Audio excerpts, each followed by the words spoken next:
What's up, tribe? How you guys doing? Go ahead and hit that subscribe button, and I hope you like this video. This is RuPaul's Drag Race All-Stars Season 7. All-winner season. Jeez, that's a mouthful. Episode 7. Lord, 777-9311. Ooh. If you don't know what that is, you're too old for me. Well, you're too young for me, I should say. All right. The guest judge was Bessie Johnson. So at the beginning, we have this whole thing I told you guys last review of the Vivian versus Jinx. They've created this whole love-hate like situation. Like, I don't think they really hate each other, but they are definitely competing, and they are definitely have like tunnel vision at each other. This episode is another design challenge, and I feel like this is their second design challenge of the season, and I feel like, you know, Monet even said that, like, oh my goodness, this is like, you know, Season 1 RuPaul's Drag Race, where, you know, they didn't bring a whole lot of their own clothes. They had to make a lot of their stuff. And there were a lot of design challenges, okay?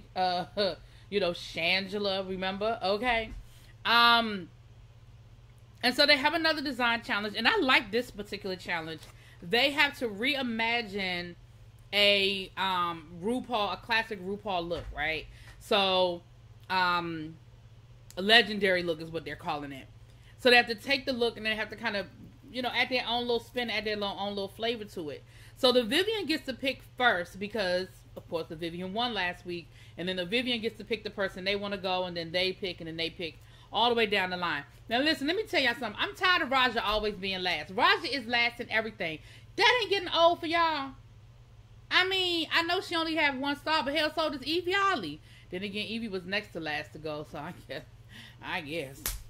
So Vivian goes first, and she picks RuPaul's look from the Despy Awards. Trinity goes next, and she picked Season 8 promo look.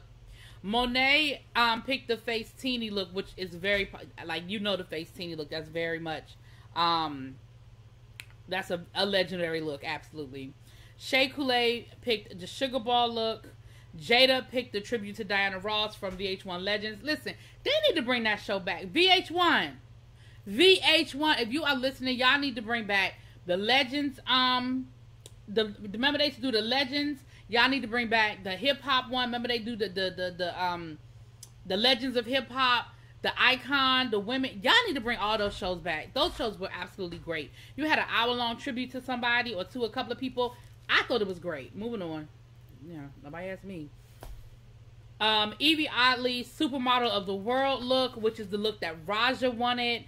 Jinx did Drag Race Down Under promo, and then Raja had the Born Naked Distressed. I wrote my notes first. I thought that was probably my least favorite look out of all of them, and which was probably for everybody else because it was the last one left. And of course, Raja didn't want it, but Raja is probably one of the most talented seamstress, I guess, for lack of a better word, there. So if anybody can make something out of it, it would have been Raja, I guess. We're gonna get to it. There really wasn't a whole lot of talk in the room. I mean, it was not a lot of you know, a lot of times they have these serious mirror conversations. I think I stole that from Maddie Rance, the mirror conversations. But there really isn't a lot. They're talking game. They're talking about who has how many stars and who should go home and all that good stuff. I mean, not go home. Who should get blocked and what's the strategy. But the reality is everybody's just going to do what's best for them. The only alliance that we have in this at this point is Monet and Trinity. There are no other alliances. So everybody's sort of just kind of doing what's best for their game. Unfortunately, the focus is going to be on Jada and Evie because neither one of them have been blocked at this point. They both have 2 stars. They're the only ones with the 2 stars. And neither one of them have been blocked. So one of them, it would make sense that one of them would be the ones getting blocked unless they win and they got to block somebody else. And the likelihood that one of them is going to win a design challenge is probably a little slim. They did make a joke to the Vivian saying, if you knew it was going to be a design challenge, would you have wasted a block on Jinx? Because, of course, we know Jinx and a design challenge ain't going to never... That's probably never going to win. So, Shay, I loved Shay's look. She created her own pattern. I feel like Shay should have won just because of how much work she put into hers. But she created her own pattern. She created the leopard print. She did it herself. And then she made all these ruffles to the point where Trinity ended up having to help her finish. Because if Trinity hadn't helped her child, I don't know if she would even finish the look. But this is one of the reviews that I probably should be showing y'all pictures. But because it's so late, y'all probably don't care. But it was absolutely gorgeous. Shay's look, I loved how she reimagined it. It was a dress that she made pants. She took she made this whole huge ruffle action up top, and I thought it was absolutely great. Raja, hers to me was I wrote a distressed mess. It looked like a Victoria's Secret's fallen angel. Like, it looked like one of the outfits that you would wear at a Victoria's Secret's angel runway show, like in the finale. But it looked like she fell off the stage a couple of times and tried to get back up and finish walking. It was just, to me, it was a lot. It was all over the place, and it was just a mess. I loved what Evie did, because Evie went from a dress to pants. And it was absolutely gorgeous. She created these wide leg, what they call them, starts with a P, type pants. They were very wide leg, and then she had this long glove situation where it almost looked like it was one long glove that connected both hands. And it was great. Like, Evie, she was actually one of my favorites. She would have been in my top. She was actually one of my favorites. The Vivienne, I wasn't crazy about the Vivienne's. Hers, she looked like a reject from Playboy. She had these bunny ears. She had this dress with the slit out, with one leg out. It was gold and black. I didn't like it. It was not my favorite. If for me, she was in my bottom. She was definitely in my bottom. Trinity gave us this gorgeous blue mermaid look. She had these gloves up the arm that had the ruffles, and then at the bottom where the mermaid flared out, it was this very dramatic organza of ruffles. It was beautiful. And it was like a ice blue. It was gorgeous. Hers was absolutely gorgeous. She would have been one of my tops. Jinx, child, y'all know Jinx's thing was, it was better than the last time, but it really wasn't that great. It was a whole, she she described it as like a whole can girl thing back in the day, running the saloon. It wasn't great. Her and